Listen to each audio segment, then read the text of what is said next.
નમસ્કાર મિત્રો, જય માતાજી। આપ સૌનું સ્વાગત છે અમારી યુટ્યુબ ચેનલ પર। મિત્રો, કુળદેવી એટલે આપણા કુળનું એક રક્ષા કવચ। મિત્રો, જો તમારા કુળદેવીનું મંદિર નજીક હોય તો દરરોજ માતાજીના દર્શન કરવા જવું જરૂરી છે।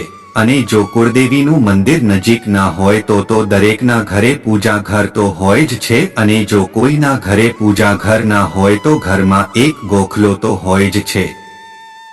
ત્યાં માતાજીનો ફોટો અથવા તો મૂર્તિ સ્થાપિત કરીને પણ પૂજા કરી શકો છો। ત્યાં તમે દીવો કરી શકો છો અથવા તો અગરબત્તી પણ કરી શકો છો। કેમ કે મિત્રો, જો કુળદેવી રાજી નહીં હોય તો ઘરના દેવ પણ રાજી નહીં રહે। એટલે જ મિત્રો, દરરોજ કુળદેવીની પૂજા કરવાથી તમારા ઘરમાં સુખ, શાંતિ અને સમૃદ્ધિ હંમેશા બની રહેશે। અને જો છતાંય તમને શંકા હોય કે માતાજી અમારી સાથે છે કે નહીં તો આટલું કરો, કુળદેવી જ રસ્તો બતાવશે। મિત્રો, મંગળવારે સવારે સ્નાન કર્યા બાદ શુદ્ધ થયા પછી એક આખી સોપારી લો અને સોપારી તૂટી ના જાય તેનું ધ્યાન રાખો। જે જગ્યાએ તમે પૂજા કરો છો તે પૂજાના સ્થાન ઉપર સોપારી રાખો અને તેના ઉપર ₹1નો સિક્કો રાખો। આ પછી સોપારી પર પાણીના થોડા ટીમ્પા નાખો। જો ગંગાજળ હોય તો સૌથી ઉત્તમ, અને ના હોય તો સામાન્ય પાણી પણ ચાલશે। તે પછી સોપારી ઉપર મૌલીનો દોરો। મિત્રો, હવે તમે વિચારતા હશો કે મૌલીનો દોરો એટલે કયા પ્રકારનો દોરો? તો જે આપણે કાંડા ઉપર નાળાહડી બાંધીએ છીએ તેને જ મૌલીનો દોરો કહેવામાં આવે છે। આ પછી તે દોરાના બાંધ્યા બાદ તમારા જે કોઈ કુળદેવી માં હોય કે ઈષ્ટદેવી દેવતા હોય, મિત્રો જરા ધ્યાનથી સાંભળજો।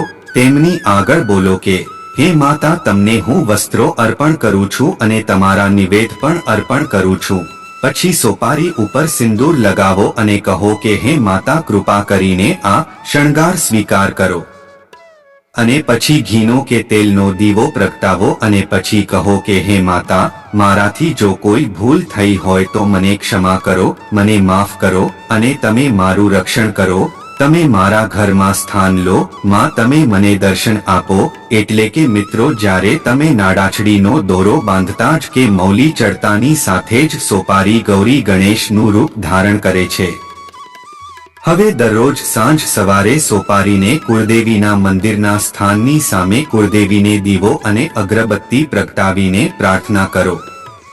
આમ કરવાથી કુળદેવી પ્રસન્ન થશે અને તમને સામેથી જ રસ્તો બતાવશે અને તમારા દરેક પ્રકારે ઈચ્છા મુજબના ધાર્યા કામ કરશે। આ સિવાય મિત્રો, જીવનમાં ઘણી બધી તકલીફો આવે, જીવનમાં ઘણી બધી મુશ્કેલીઓ આવે અને દુઃખ આવે એટલે આપણે માતાજીને યાદ કરતા હોઈએ છીએ, તેમજ આપણે કુળદેવીને, દેવી દેવતાઓને યાદ કરતા હોઈએ છીએ।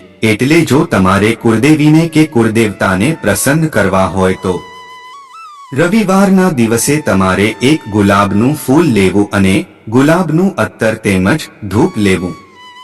મિત્રો, તમારે અગરબત્તી કરવાની અને તમારા કુળદેવી કુળદેવતા હોય તેમને તિલક કરીને શુદ્ધ ઘીનો દીવો કરવો અને ગુગળનો ધૂપ કરી ગુલાબના પુષ્પ વડે ગુલાબજળ અને ગુલાબ અંતર છાંટીને માતાજીને રાજી કરવા। તથા જે શુદ્ધ ભાવથી કે પવિત્ર ભાવથી, જેવા ભાવથી કે સાચા હૃદયના પોકારથી તમે માતાજીને આવોમાં આવો, હે માડી પધારોમાં, એવા આમંત્રણ બોલીને માતાજીને પ્રસન્ન કરો છો, તેવા જ ભાવથી તમને માં કુળદેવી તમને આશીર્વાદ આપે છે।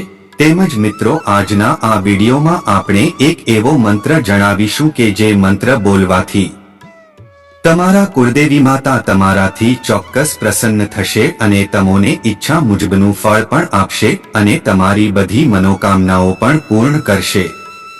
તો મિત્રો, એ મંત્ર કયો છે એ જાણીએ તે પહેલા જો તમે અમારી આ ચેનલ પર પહેલીવાર આવ્યા હોય અને નવા હોય તો વિડીયોને લાઈક, શેર અને ચેનલને સબસ્ક્રાઇબ કરવા વિનંતી। અને જો તમે તમારી કુળદેવી માતાજીને સાચા હૃદય ભાવથી માનતા હોય તો કોમેન્ટમાં તમારા કુળદેવીનું નામ ચોક્કસ જણાવજો, જેથી તેમની કૃપા, દૃષ્ટિ અને આશીર્વાદ આપણા સૌ ઉપર બની રહે।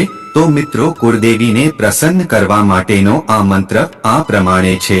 ઓમ સર્વમંગલ મંગલે શિવે સર્વાર્થ સાધકે શરણે ત્ર્યંબકે ગૌરી નારાયણે નમોસ્તુતે માં, યા દેવી સર્વભૂતેષુ દયારૂપે સ્વંસિતા કુળ રક્ષક નમો તસ્ય નમો તસ્ય નમો તસ્ય નમો નમઃ. મિત્રો, આ મંત્ર દરરોજ તમારા કુળદેવી સામે બોલીને તમે તમારા ઘરના સઘળા કાર્ય સિદ્ધ થાય તેવી માતાજીને શ્રદ્ધા ભાવપૂર્વક પવિત્ર શુદ્ધ મનથી માતાજીને પ્રાર્થના કરો. પછી તમારા જીવનમાં દરેક મુશ્કેલીઓ અને દરેક સઘળા કાર્યો ચોક્કસથી સિદ્ધ થઈ જશે અને માતાજી તમને સપનામાં પણ આવશે અને તેઓ તેમના દર્શન પણ આપશે અને સમય આવતા તમને રૂબરૂ પણ મળશે.